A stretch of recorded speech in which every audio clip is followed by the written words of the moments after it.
ನಮಸ್ಕಾರ ಸ್ನೇಹಿತರೆ, PR ಅಕಾಡೆಮಿಗೆ ಸ್ವಾಗತ. ಈ ವಿಡಿಯೋದಲ್ಲಿ Karnataka public service commission, Karnataka ಲೋಕಸೇವಾ ಆಯೋಗದವರು ಯಾವ ಹುದ್ದೆಗೆ ಅರ್ಜಿ ಕರೆದಿದ್ದಾರೆ, ಅಪ್ಲಿಕೇಶನ್ನ ಹೇಗೆ ಹಾಕೋಬಹುದು, ಸ್ಯಾಲ್ರಿ ಎಷ್ಟಿರುತ್ತೆ, ಸೆಲೆಕ್ಷನ್ ಪ್ರೋಸೆಸ್ ಏನೇನಿರುತ್ತೆ, ಅಪ್ಲಿಕೇಶನ್ ಫೀಸ್ ಇರತ್ತಾ, ಇದ್ರೆ ಎಷ್ಟಿರುತ್ತೆ, ಇದೆಲ್ಲದ್ರ ಬಗ್ಗೆ ವಿವರಗಳನ್ನು ತಿಳಿಸ್ಕೊಡ್ತೀನಿ. ವಿಡಿಯೋ ಶುರು ಮಾಡೋದಕ್ಕೂ ಮುಂಚೆ ಇನ್ನೂ ಚಾನಲ್ ಸಬ್ಸ್ಕ್ರೈಬ್ ಮಾಡಿಲ್ಲ ಅಂದರೆ ಯಾಕೆ ವೆಯ್ಟ್ ಮಾಡ್ತಾ ಇದ್ದೀರಾ? ಸಬ್ಸ್ಕ್ರೈಬ್ ಮಾಡ್ಕೊಳ್ಳಿ. ಪ್ರತಿದಿನಾನು ಗೌರ್ಮೆಂಟ್ ಮತ್ತು ಪ್ರೈವೇಟ್ ಸೆಕ್ಟರ್ ಜಾಬ್ಗಳ ಬಗ್ಗೆ ಡೀಟೇಲ್ಸ್ ತಿಳ್ಕೋಬಹುದು. ಮತ್ತೆ ನೋಟಿಫಿಕೇಶನ್ ಐಕನ್ ಕ್ಲಿಕ್ ಮಾಡೋದು ಮರಿಬೇಡಿ. ವಿಡಿಯೋ ಅಪ್ಲೋಡ್ ಮಾಡಿದ ತಕ್ಷಣ ನೋಟಿಫಿಕೇಶನ್ ಬರಬೇಕಲ್ವಾ? ಆದಷ್ಟು ಬೇಗ ಅಪ್ಲಿಕೇಶನ್ ಹಾಕೋದು ಬೇಡವಾ? ಸೊ ನೋಟಿಫಿಕೇಶನ್ ಐಕನ್ ಕ್ಲಿಕ್ ಮಾಡ್ಕೊಳ್ಳಿ. ಈಗ ವಿಡಿಯೋನ ಶುರು ಮಾಡೋಣ. ಕರ್ನಾಟಕ ಪಬ್ಲಿಕ್ ಸರ್ವಿಸ್ ಕಮಿಷನ್ ಅಂದರೆ KPSC ಅಂತ ಏನು ಹೇಳ್ತೀವಲ್ಲ, ಅವರು ಸಹಾಯಕ ಕೃಷಿ ಅಧಿಕಾರಿಗಳು ಈ ಹುದ್ದೆಗಳಿಗೆ ಅರ್ಜಿಯನ್ನ ಕರೆದಿರ್ತಾರೆ. 945 ಹುದ್ದೆ ಖಾಲಿ ಇದೆ. ಉದ್ಯೋಗ ಸ್ಥಳ ಕರ್ನಾಟಕ. ಸ್ಯಾಲ್ರಿನ ನೋಡೋದಾದ್ರೆ 40,900 ರೂಪಾಯಿಂದ ಹಿಡಿದು 83,900 ರೂಪಾಯಿ ಇರುತ್ತೆ. ಇದು ತಿಂಗಳ ಸ್ಯಾಲ್ರಿ ಆಗಿರುತ್ತೆ. ನೆಕ್ಸ್ಟ್, ಯಾವ್ಯಾವ ಹುದ್ದೆ ಎಷ್ಟೆಷ್ಟು ಖಾಲಿ ಇದೆ ಅಂತ ನೋಡೋದಾದ್ರೆ, ಕೃಷಿ ಅಧಿಕಾರಿ ಅಗ್ರಿಕಲ್ಚರಲ್ ಆಫೀಸರ್ ಹುದ್ದೆ 128 ಖಾಲಿ ಇದೆ. ಸಹಾಯಕ ಕೃಷಿ ಅಧಿಕಾರಿ ಅಸಿಸ್ಟೆಂಟ್ ಅಗ್ರಿಕಲ್ಚರಲ್ ಆಫೀಸರ್ ಅದು 817 ಖಾಲಿ ಇದೆ. ಟೋಟಲ್ 945. ವಯೋಮಿತಿಯ ಡೀಟೇಲ್ಸ್ನ ನೋಡೋದಾದ್ರೆ, ಮಿನಿಮಮ್ ನಿಮಗೆ 18 ವರ್ಷ ಆಗಿರಲೇಬೇಕಾಗತ್ತೆ. ಮ್ಯಾಕ್ಸಿಮಮ್ 38 ವರ್ಷದವರು ಕೂಡ ಅಪ್ಲಿಕೇಶನ್ ಹಾಕಬಹುದು, ಅಂದರೆ 18ರಿಂದ 38. ಆದರೆ ಕೆಲವೊಂದು ಕ್ಯಾಟಗರಿ ಅವರಿಗೆ ವಯೋಮಿತಿಯ ಸಡಿಲಿಕೆಯನ್ನು ಕೊಟ್ಟಿರ್ತಾರೆ. ಯಾವ್ಯಾವ ಕ್ಯಾಟಗರಿ ಎಷ್ಟು ವರ್ಷಗಳ ವಯೋಮಿತಿ ಸಡಿಲಿಕೆ ಕೊಟ್ಟಿದ್ದಾರೆ ಅಂತ ತಿಳಿಸ್ಕೊಡ್ತೀನಿ. SC/ST ಕ್ಯಾಟಗರಿ 1 ಕ್ಯಾಂಡಿಡೇಟ್ಸ್ಗಳಿಗೆ 5 ವರ್ಷದ ಸಡಿಲಿಕೆಯನ್ನು ಕೊಟ್ಟಿರ್ತಾರೆ. ಅದೇ ಏನಾದರೂ ನೀವು category 2A, 2B, 3A, 3B ಆಗಿದ್ರೆ ಅಂಥವರಿಗೆ 3 ವರ್ಷದ ಸಡಿಲಿಕೆ ಕೊಟ್ಟಿರ್ತಾರೆ. ಅದೇ ಏನಾದರೂ PWD ಅಂದರೆ ಪರ್ಸನ್ ವಿತ್ ಡಿಸೇಬಿಲಿಟಿ ಅಂತ, ಮತ್ತೆ ವಿಧವೆ ಕ್ಯಾಂಡಿಡೇಟ್ಸ್ಗಳಿಗೆ 10 ವರ್ಷಗಳ ಸಡಿಲಿಕೆ ಕೊಟ್ಟಿರ್ತಾರೆ. ಅಂದರೆ ಇಲ್ಲಿ 38 ಇದೆಯಲ್ಲ, ಇಲ್ಲಿ 10 ವರ್ಷ ಎಕ್ಸ್ಟೆಂಡ್ ಅಂದರೆ 48 ವರ್ಷದವ್ರ ತನಕ ಅಪ್ಲಿಕೇಶನ್ ಹಾಕೋಬಹುದು ಈ ಕ್ಯಾಂಡಿಡೇಟ್ಸ್ಗಳು ಮಾತ್ರ. ವಿಡಿಯೋದಲ್ಲಿ ಮುಂದಕ್ಕೆ ಹೋಗೋಕ್ಕಿಂತ ಮುಂಚೆ ಹೊಸದಾಗಿ ವಾಟ್ಸಪ್ ಚಾನಲ್ನ ಓಪನ್ ಮಾಡಿದ್ದೀವಿ. ವಿಡಿಯೋ ಡಿಸ್ಕ್ರಿಪ್ಷನಲ್ಲಿ ಚಾನಲ್ ಲಿಂಕ್ ಇದೆ.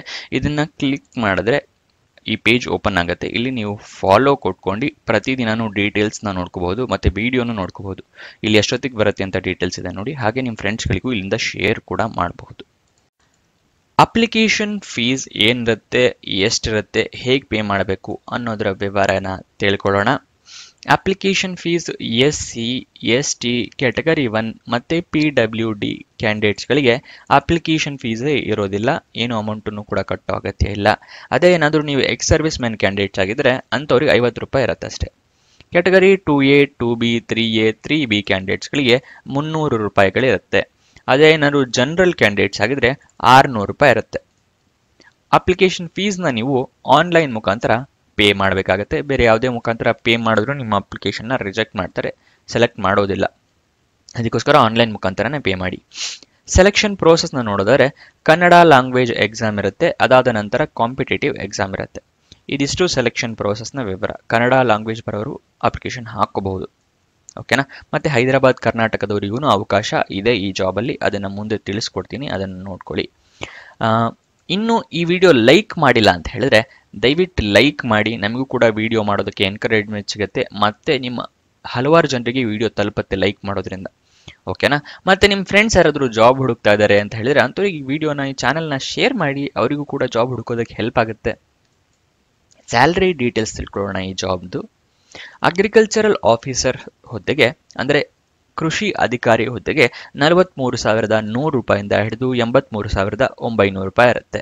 ಅದೇ ಏನಾದರೂ ಸಹಾಯಕ ಕೃಷಿ ಅಧಿಕಾರಿ ಆ ಹುದ್ದೆಗೆ ನೋಡೋದಾದ್ರೆ 40,900 ರೂಪಾಯಿಂದ ಹಿಡಿದು 78,200 ರೂಪಾಯಿ ಇರುತ್ತೆ. ಅಪ್ಲಿಕೇಶನ್ನ ಆನ್ಲೈನ್ ಮುಖಾಂತರ ಹಾಕೋಬೇಕಾಗುತ್ತೆ. ಅಪ್ಲಿಕೇಶನ್ ಓಪನ್ ಆಗಿದ್ದ ದಿನಾಂಕ ಮುಂಚೆ 7 ಅಕ್ಟೋಬರ್ 2024ರಿಂದ 7 ನವೆಂಬರ್ ತನಕ ಇತ್ತು. ಅದನ್ನು ಎಕ್ಸ್ಟೆಂಡ್ ಮಾಡಿ 1 ಫೆಬ್ರವರಿ ತನಕ ಎಕ್ಸ್ಟೆಂಡ್ ಮಾಡಿದ್ರು. ಇವಾಗ ಅದನ್ನು ಮತ್ತೆ 3ನೇ ಸಲ ಇದು ಎಕ್ಸ್ಟೆಂಡ್ ಮಾಡ್ತಾ ಇದ್ದಾರೆ. ಇಲ್ಲಿ ಯಾವತ್ತಿಂದ ನೋಡಿ 3 ಜನವರಿ 2025ರಿಂದ ಇವಾಗ 15 ಫೆಬ್ರವರಿ 2025 ತನಕ ಎಕ್ಸ್ಟೆಂಡ್ ಮಾಡಿದ್ದಾರೆ. ಇದು 3ನೇ ಸಲ ಆಗಿರೋದ್ರಿಂದ ನೀವು ಆದಷ್ಟು ಬೇಗ ಅಪ್ಲಿಕೇಶನ್ ಹಾಕೊಳ್ಳಿ. ಯಾಕಂದ್ರೆ ಎಕ್ಸ್ಟೆಂಡ್ ಮಾಡಿರೋದ್ರಿಂದ ಸರ್ವರ್ ಕ್ರಾಶ್ ಆಗೋ ಸಾಧ್ಯತೆ ಜಾಸ್ತಿ ಇರುತ್ತೆ. ಅದಕ್ಕೋಸ್ಕರ ಬೇಗನೆ ಅಪ್ಲಿಕೇಶನ್ ಹಾಕೊಳ್ಳಿ ವಿಡಿಯೋ ನೋಡಿದ ತಕ್ಷಣ. ಓಕೆನಾ. ನೆಕ್ಸ್ಟ್ ಅಪ್ಲಿಕೇಶನ್ ಹಾಕೋದಕ್ಕೂ ಮುಂಚೆ ನೀವು ಅಫಿಷಿಯಲ್ ನೋಟಿಫಿಕೇಶನ್ಗಳನ್ನ ಸಂಪೂರ್ಣವಾಗಿ ಓದ್ಕೊಳ್ಳಿ. ಇಲ್ಲಿ ಹೈದರಾಬಾದ್ ಕರ್ನಾಟಕ ಅವರಿಗೆ RPCಗೆ ಇವಕ್ಕೆಲ್ಲ ಬೇರೆ ಬೇರೆ ನೋಟಿಫಿಕೇಶನ್ಗಳಿರುತ್ತೆ. ಅದನ್ನೆಲ್ಲ ಸಂಪೂರ್ಣವಾಗಿ ಓದ್ಕೊಳ್ಳಿ ಎಲ್ಲ ನೋಟಿಫಿಕೇಶನ್ನು.